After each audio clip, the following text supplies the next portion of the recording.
For a lot of traders, Friday is their least favorite day of the week because there is no stock market tomorrow. But what I'll do is I will go back and look through the week, look at some stocks that you requested, and go over some analysis to figure out what the stocks have been doing and what they might do going forward, looking at candlestick sentiment. Let's dive in and check out this free real-life stock review presented by your humble host, Jeremy Alexander Newsome. Let's dive in. Hey traders from around the world, what's up? It's Jeremy Alexander Newsome. That's me with your Friday real-life stock review. Trust you're doing sensationally splendid, and I hope you have a magnificent and majestic weekend planned. I myself do get to hang out with a trader on Sunday by the name of Tony Esposito. Hanging out with him, he actually lives down here in the Spring Hill area in Tennessee, so we're going to be doing some coaching together. It's going to be epic, and my nephew's going to be coming into town later tonight. He'll be up here for a little bit longer. What else is going on this weekend? I think I might be chatting with a good friend of mine, Kyle Williams, tomorrow. Another good trader. Might test drive some vehicles, pick up some stuff. It's going to be a good time. Nice weekend. Today was a little bit of an interesting day. Really the last 2 or 3 days kind of felt like trap city out there just on day trades. I feel good to come out alive. Did lose today, and I'll talk about that trade in just a moment. And I missed a really good trade on Nordstrom. I'll share that as well. But realistically, I mean, we have an inside day today on the SPY. Perfect inside day candle, nice low volume. And what's interesting is this week's candle is now finished. And my thought overall is we probably do most likely have a little bit higher to go into that 261-ish region on the SPY. Again, there's still a high degree of chance that we do something like this at some juncture. Doesn't have to happen, but most likely will. And again, that will be a buyable event where I'll be looking to buy it. But until then, I mean, as of right now, just and the only way that'll happen is we'll get stopped out on some trades, right? You'll have a nice big dip, a little bit of a bearish move where I get stopped out on some things. But until then, the hourly chart remains in control, and presently it is bullish. Did get triggered into a swing trade today, which is down a little bit. Raytheon, RTN. This was the setup right here. And glad to see it actually rally right before the market closed. That was cool. So my note on it was should trigger tomorrow. That was yesterday. And we did trigger today. Inside candle on RTN. Got the gap. So I guess I could have put it a little bit lower, but it was an aggressive trade. I knew it was going to be aggressive going in. And so far that looks pretty. But yeah, it wasn't up until the last 2 hours of the day. And it's good to see that kind of recovered. So that's RTN. And as far as other swing trades, here's one that we got set up on BILI. Billy, looking at maybe playing a double bottom. Based on today's candle, I might lower this entry a bit lower to see if we can get in at a lower price. I think I'll probably end up doing that. So most likely cancel this trade and set up another position on BILI a little bit lower. So there's that. What else do we have out there? Let me just kind of bring this over and see other swing trades we got going on out there. Swing trades, we got, oh yes, HK. So here's HK, and that one did not trigger today, which is good. I'll leave it open, but you know, it probably won't trigger, but just in case it does, had that nice like hammer bullish candle getting in there, a little bit of a bearish candle with volume coming in today, and that's realistically it. So yeah, anyway. Nice little quick update there. Here's the trade that I placed on Activision. A lot of people lost on Activision today. I got a lot of text messages and messages. The good news is everyone who did lose, to my knowledge, lost small. Good try. It was a nice bearish gap and go that just didn't work that well. My buddy Drake Russell has a put sale at 45 expiring next week on Activision, and he got to that a while ago. Here's the 5-minute chart. Well, let's look at it on a 1-minute chart. So if you played it as a pure gap and go, just sheer right out the gate bearish, you did well. You made some money on it, and good congratulations. I mean, it sold off for about 8 minutes, and then that was it. The place that I got in, here's the 5-minute chart. Let me hop over here. I was pretty proud of myself for waiting for it, and I did wait. And realistically, I knew within about 10 minutes or so of being in the market and being in the trade that it wasn't going to work. It was just a nice, perfect pullback into the 10. right there, shorted it below that candle with an entry here, stop way up here so that I could lose less than an R. And over time, I just kept lowering that stop, lowering that stop, lowering that stop, and got trailed out right here for almost 0.5 Rs. So that was pretty much it on Activision, realistically. And set up another trade earlier in the day. Sorry, not earlier in the day, later in the day, to get in here with a stop up here and end up canceling that one when that candle came in just because I didn't like how strong it was, and that was a really well-timed, perfectly good cancel on Activision. So anyway, lost on that trade. Starbucks, SBUX, this one was one that got in, had an entry here, stop here, and wanted it to do this, and it just never did. So never rotated over. So canceled that one, around here somewhere on Starbucks. That was one that was a good fade for the bulls. So a good bullish fade, first 5-minute candle, nice long lower shadow. You got to close above that candle, right? This is a nice blue chip stock, and I was hoping it was going to go down a little bit lower, but apparently not. Here's your long-term moving averages, and it just looks like the pattern is going to be a little bit on the strong side. I might keep an eye out on Starbucks actually to see if I can get a bull put spread over earnings, maybe February, March down here, just in case. We'll see. But anyway, speaking of spread, the only one I'm in right now, we have 3M. So this is an iron condor that you all have been tracking with me. There's no money in it right now, but 210, 220, got into that on the 8th of December. 170, 165, got into that on the 20th of December. And that's an iron condor that's going to expire worthless on 3M. Closed out the rest of the condors. Here's Square, took some little SQ. Got a covered call at 70 on Square today. A little bit of an upper shadow, battling that 200 simple. 1, 2, 3, 4, 5, 6 white candles in a row. And, a pullback on Square could happen pretty much at any point in time, but just sitting back, letting it do its thing, figuring out what happens presently on Square, it's just chilling. So I think at this point, that bounce, that dip most likely will be a buyable one on ticker symbol HSQ. Here's the other trade that I missed out on. This was Nordstrom, JWN.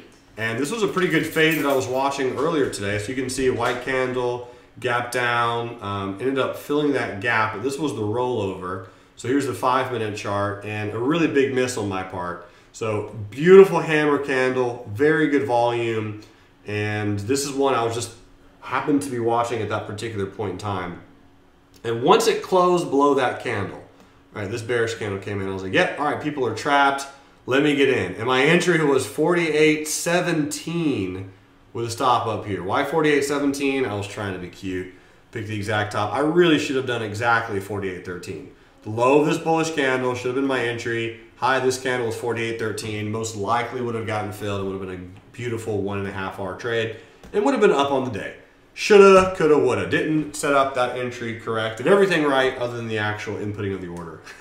So that happens. Anyway, all good. Had a request for HSY. Let's go look at Hershey Company. Hard to be bearish on chocolate.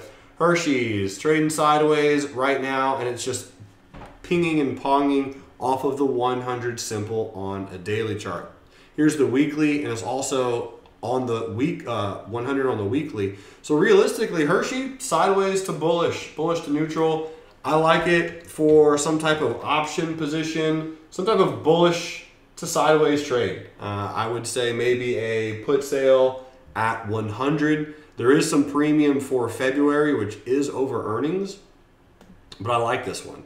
So I'm not going to do this one personally, but a $100 put sale for February, bringing in about 80 cents on Hershey's. And again, this is a stock that's most likely just a buy low, sell high, dividend paying stock anyway. Just kind of hold on to it, be comfortable. It's very interesting that the daily and weekly moving averages are almost on the exact same spots. I think that's a really good sign for some sideways bullish momentum on that one. Here's EXC, Acceleron. And Acceleron, here's the 5-minute chart on this one, and I was kind of doing some back trading on this one earlier today, just because I had some traders talking about this one, but it's a good looking chart, and the daily chart looks nice. I mean, you gotta like that double bottom. Most stocks are having them. You had that bearish candle on Wednesday, a good pop above that bearish candle yesterday, and then a little bit of a retest of the high of that candle. So a little bit of a double bottom playing out here on EXE. Here it is on the hourly chart. You can kind of see it nicely. And, you know, a really good retest and a pullback back here on the 9th. So if it happens again, I could probably say a 45.09 buy would be a good price with a stop down here, maybe at 44.09. So a $1 risk on EXE. Otherwise, at this particular point in time, I mean, if the market takes a dump, this one probably will go with it. But I like the soft, cute, bullish trend higher. Looks good right now. And on a weekly chart, we have some ways to go.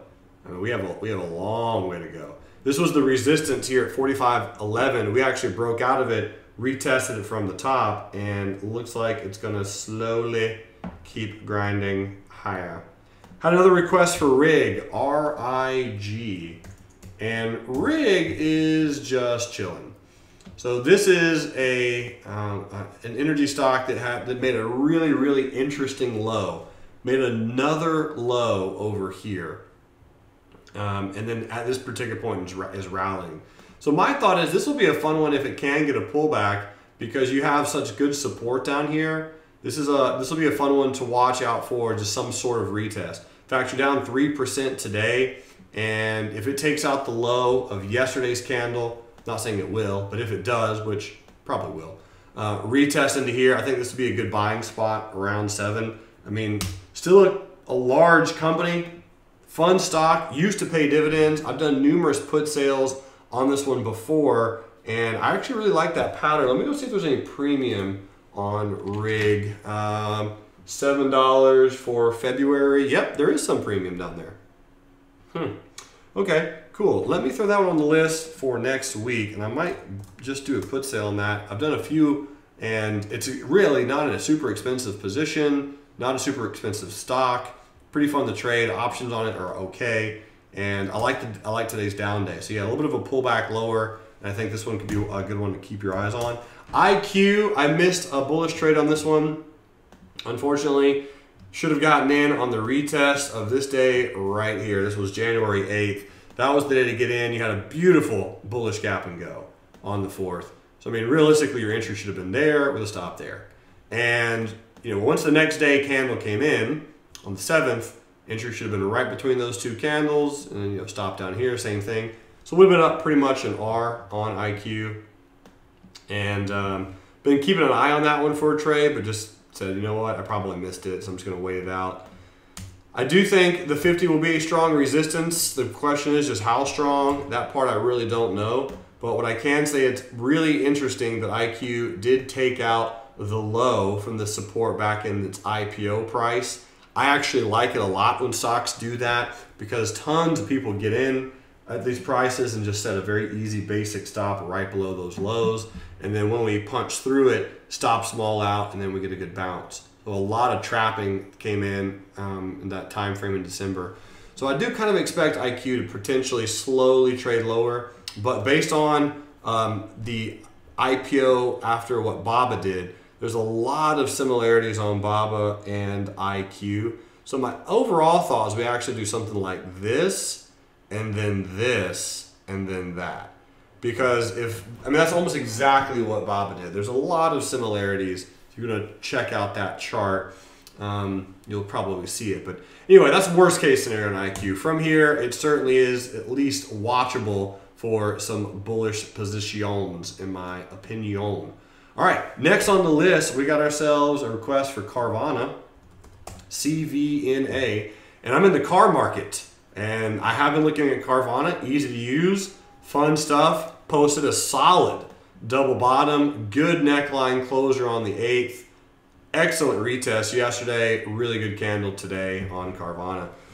It is below long-term moving averages, but the weekly chart looks fresh. Here's the weekly time frame, and just a nice little trend. I can just draw this trend right here. My buddy Brad sold himself a 31 put for January. Doesn't mind getting put some shares down there. So something like this is holding up relatively okay on Carvana. And up 7%, looks good. I like it. I mean, at this point, it's a Wonderful double bottom. I think my buddy Steve Sertola has a few shares of this one as well. And I mean, this could be another place to kind of add to a position. You know, up 7%. Here's the hourly time frame and a lot of good volume coming in. So if Carvana were to pull back to about 35 and some change, I think that could be a decent buy spot. But overall, it looks good. I mean, I think this one could trade back up to the 42 price range pretty easily. And then Tilray, TLRY, had a gap up today. That was nice. Very cute gap. Almost played it, overthought it realistically.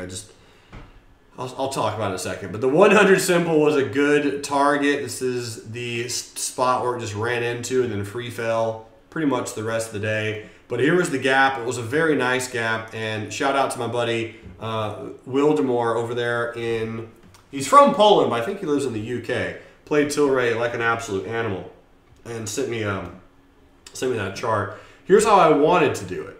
So my thought was 5-minute candle. Right, it's a bullish retest. Actually, it was a bullish gap and go. Get in there, stop there. Pretty classic. Should have done that. The reason I didn't is because I thought, yeah, it's a pretty big stop. It's like a $5 stop. And I could have made an R, but I mean, Tilray, it can move like $100 in a day. So I just should have gotten in, would have made an R. I probably would have exited everything right there at the high of that candle. And that would have been the trade. Oh well, didn't do it.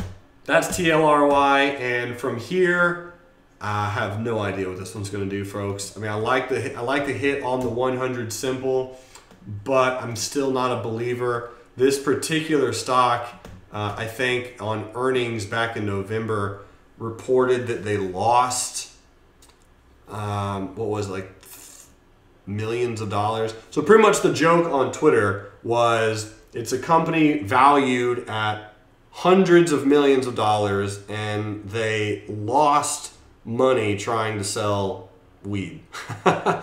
So it's kind of like it's just a little too high, a little too valued up there. I like the upper shadow. We'll see. I mean, if we close below the low of this candle, I'd probably be looking for some bear call spreads or some premium up there because the trend still looks, you know, a little on the downside, but this gap could make it interesting. Maybe I'll do a condor. I don't know. We'll see. But anyway, definitely an interesting gap today on Tilray. Some good volume, and the whole industry in general is just kind of on fire right now. Anyway, that's my thoughts. Thanks so much for getting in your request. If you have any more for the next stock review, which is coming out on Monday, feel free to post those in the comment section below. Folks, you rock. I'm going to go hop into the afternoon swing trading room, which is Finance Friday. I hope everyone knocked out their 110 push-ups for the day. That's how many push-ups you need to do for the January challenge. A lot of people still staying strong on that one. Keep it up. Proud of you. Congrats. Let's crush this. I'll see you all on Monday, and until then, love life, live life, and trade it. Bye. Hey, you made it to the end of the video. Thank you so much. I truly appreciate it. If you like that video, click that subscribe button and click this one right here because you're going to absolutely love that video as well.